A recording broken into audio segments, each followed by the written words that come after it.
पिछले कुछ दिनों की ही बात है। क्या होता है, जिस प्रकार से हजारों लोगों ने नाम मिला, परमात्मा की कृपा हुई, लेकिन अब मैं थोड़ा विचार कर रहा हूँ कि जिनको मिले पहले वो पात्र बन जाएं, कि प्रयास तो करें कम से कम बैठने का। तो कोई भी, जितने लोगों के पास नाम है, वो नाम का जहाँ भी प्रयोग करेंगे, जैसे भी प्रयोग करेंगे, किसी भी वस्तु के ऊपर, व्यक्ति के ऊपर, पदार्थ के ऊपर, समय के ऊपर, चाहे भजन करेंगे, चाहे अच्छा प्रयोग करेंगे, चाहे बुरा प्रयोग करेंगे, पता चल जाता है। ये कैसे होता है? साइंस की दृष्टि से समझो आप कि एक चीज से अगर 1000 प्रोडक्ट है जो वो जुड़े हुए हैं, तो सबके अंदर जो क्रिया हो रही है, जिसके पास वो मुख्य यंत्र है, कंप्यूटर है, वो उनको कभी भी किसी को भी रोक सकता है और किसी का भी चेक करके पूरा जो जो उन्होंने कार्य किया सब कुछ देख सकता है।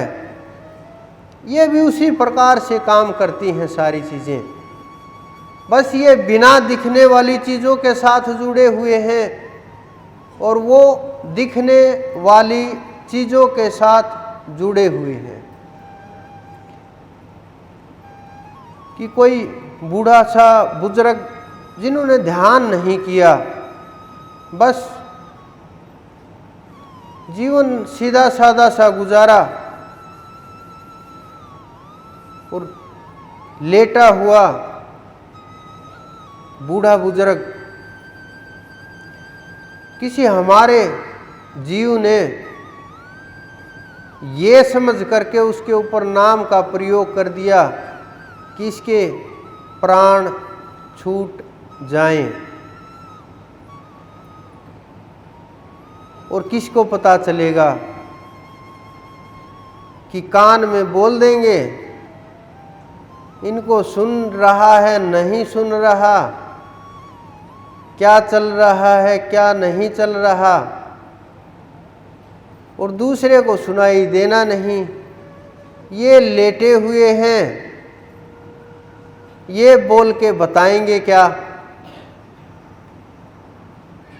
इस प्रकार की सोच से नाम का प्रयोग कर दिया।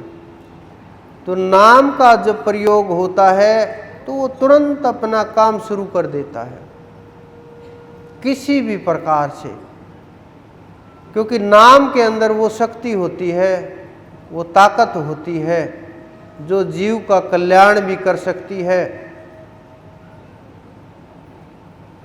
और ये दुनिया जो चल रही है, इसमें परिवर्तन करने तक की ताकत उसमें होती है, प्रकृति में बदलाव करने का भी ताकत उसमें होती है। लेकिन नाम जपने वाले के अंदर इतना अक्षमता चाहिए कि वो होने वाली चीज़ों को झेल सके, क्योंकि साधक जब तक सिद्ध नहीं हो जाता, मैं तो ये कहूँगा पूर्ण नहीं हो जाता, तब तक साधना का जिक्र भी नहीं होना चाहिए। अपने मुख से साधना का वर्णन नहीं करना चाहिए। जब आप समर्थ हो जाओगे, जब परमात्मा आपके ऊपर कृपा कर देंगे, जब उनकी दया हो जाएगी, तो आपके को बोलने की आवश्यकता नहीं रहेगी। वो समय बोलेंगे, वो खुद बोलेंगे, खुद आपका सारा काम करेंगे। अपने आप जब आवश्यकता होगी वो सबको अपने आप बता देंगे कि आपके पास कुछ है, आपने साधना की है, क्योंकि साधना अगर गुप्त नहीं रहे तो जो आपको प्राप्त हुआ है, जो आपको मिला है, वो साथ साथ में खर्च होता रहेगा, खर्च होता रहेगा। और आप ये समझोगे कि हाँ, लोग मुझे जानने लगे, पता चलने लगा ये भक्त हैं, भक्ति करते हैं, साधना करते हैं, इनको भी पता होना चाहिए, लोगों को भी पता होना चाहिए कि हम साधक हैं।